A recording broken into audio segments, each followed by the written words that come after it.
Hey everyone, and welcome to The Explainer. Today, we are exploring a concept that literally acts as a true north compass for modern businesses, and that is evidence-based management, or EBM for short.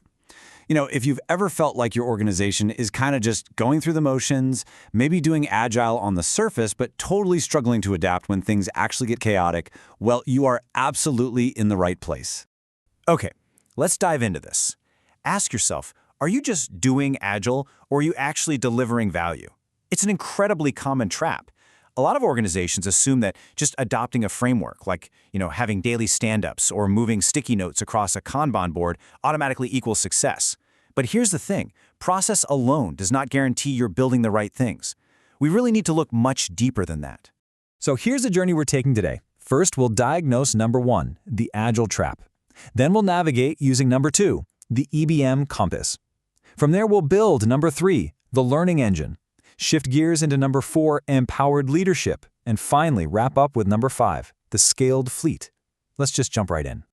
All right, section 1, the Agile transformation trap. This whole thing really comes down to output versus outcome.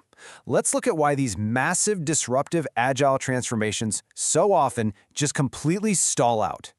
The fatal trap here is treating our teams like they're running on a giant hamster wheel, measuring success purely by process outputs. I mean, sure, celebrating high velocity or a huge number of completed story points feels great in the moment, but honestly, it's just motion. EBM forces us to step off that wheel and focus on real outcomes. We're talking about actual customer satisfaction and tangible business value. It's about making sure the work your teams are doing is aligned with real goals, rather than just, optimizing for busy work. So, to escape that trap, we obviously need a totally new way to navigate. That brings us to section 2, the EBM compass. This framework gives us 4 highly objective, measurable metrics to guide small, incremental changes. Basically, we are replacing guesswork with hard, undeniable evidence. The very first point on our compass is current value, or CV, and the absolute keyword here is current. This measures the value your product delivers right now, today. We aren't talking about future promises or a roadmap. By tracking really concrete indicators like your customer satisfaction scores, actual revenue in the bank, or current market share, current value tells you exactly how your product is performing out there in the wild today. Next up is time to market, or T2M. This one asks a fairly brutal but absolutely necessary question. How fast is your organization actually delivering that value? Like, how quickly can you get a brand new feature out the door to respond to what your customers need right now? In today's market, if your time to market is sluggish, there's no way around it. Your competitors are going to capture that value way before you even show up. But hey, speed really isn't everything if you can't build anything new or useful.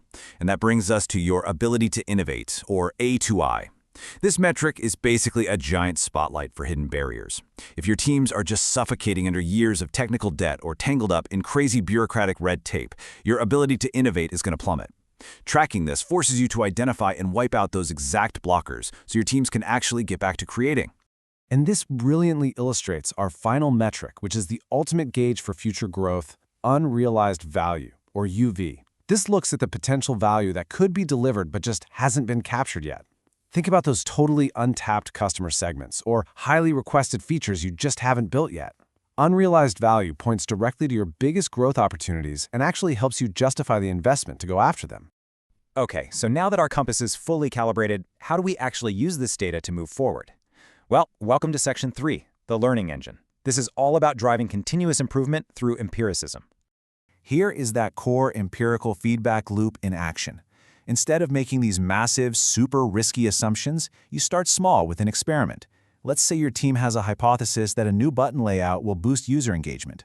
Okay, so you release it to a small group.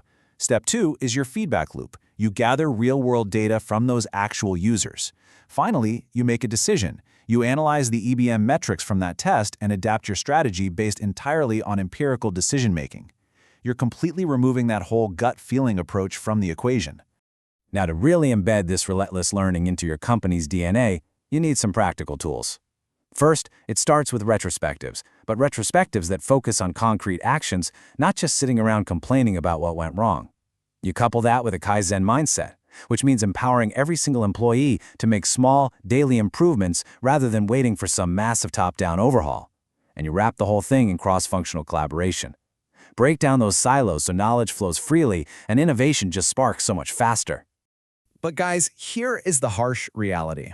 All this data, all this continuous learning, it'll completely flatline without the right leadership in place.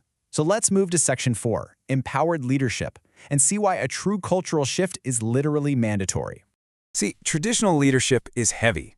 It's kind of like a rigid pyramid locked in place.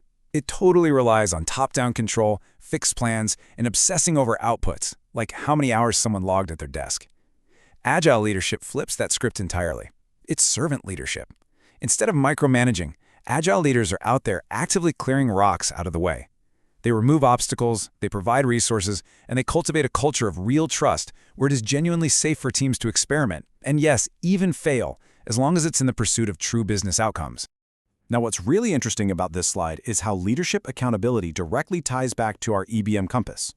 Agile leaders aren't just there to give pep talks, they are literally on the hook for these metrics.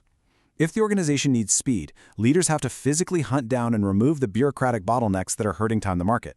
If innovation is lagging behind, they have to step up and actively sponsor the reduction of technical debt. They are the ones enabling agility by actively steering by the evidence. And that brings us to the final stage of our evolutionary journey today. Section 5, the scaled fleet. How on earth do we approach scaling Agile across an entire enterprise without completely crushing the flexibility we just worked so hard to build? Scaling up is where you hit the really massive roadblocks. For instance, when teams inevitably start working in their own isolated silos, you've got to use OKRs, objectives and key results, to realign everyone back towards shared business goals. If your executives aren't fully on board, you have to educate them that Agile is not just an IT thing, okay? It is a full-blown enterprise innovation engine. And above all else, you have to fight the urge to over-standardize. You must give teams the autonomy to work how they work best, as long as it's within a shared framework. To maintain that really delicate balance, there are several structured approaches you can take.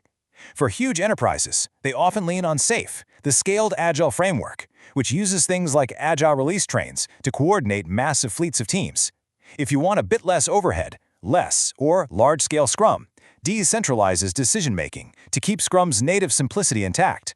Or you might look at the Spotify model, using really unique structures like squads, tribes, and guilds to fiercely protect local autonomy while scaling up globally. Which brings us to our final thought for this explainer. I really want you to ask yourself, is your organization just navigating blindly by assumptions, or are you finally ready to steer by evidence? EBM is so much more than just a dashboard of metrics. It is a strategic weapon to transform your entire culture. By embedding continuous improvement, scaling effectively, and holding leadership accountable to real outcomes, you can achieve sustained, long-term business agility. The compass is literally sitting right there in your hands, so are you ready to use it?